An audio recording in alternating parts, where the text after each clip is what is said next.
खरी लय भारी प्रस्तुत करता सनसिल्क परफेक्ट स्ट्रेट। लॉक करा, रॉक करा। महाराष्ट्रातल्या गझलेचे खलीफा कविवर्य सुरेश भट यांनी दीनानाथ मंगेशकर हॉल मध्ये रसिकांच्या साक्षीने ही पदवी त्यांना दिली। हे आहेत आपले गझल नवाज भीमराव पांचाळे।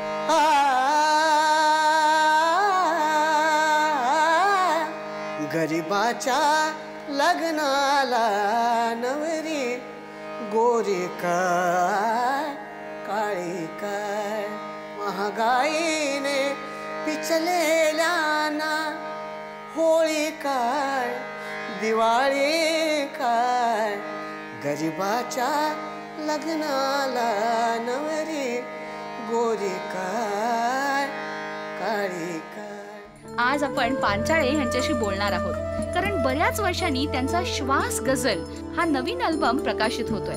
चला तर मग थेट भेटूया पांचाळे साहेबांना। गझल नवाज आदाब। जगणं म्हणजे फक्त दुःख नव्हे, जगण्याचा उत्सव करायचा असतो, दुःखाचं सुद्धा गाणं करायचं असतं। आणि हा संदेश घेऊन श्वास गझल हा अल्बम आलेला आहे। हे प्रेमाचं गाणं आहे आणि एक प्रतारणा आहे, एक तिचं टाळून जाणं आहे। ती पण त्या मूळची पण एक गझल आहे। ती कशी आहे बघा।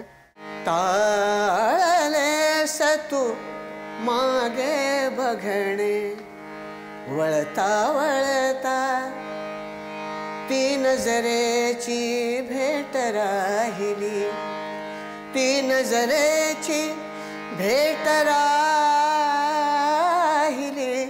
ती नजरेची भेट राहिली, घडता घडता टाळलेस तू।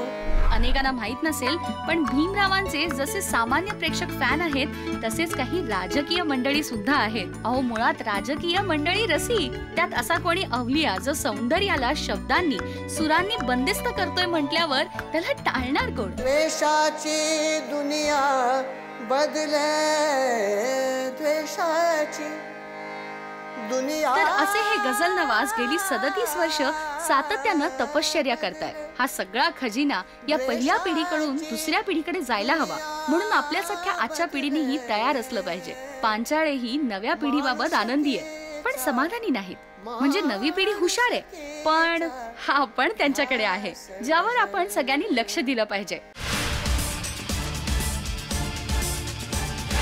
गोष्ट खरी लय भारी प्रस्तुत करता सनसिल्क परफेक्ट स्ट्रेट। लॉक करा, रॉक करा।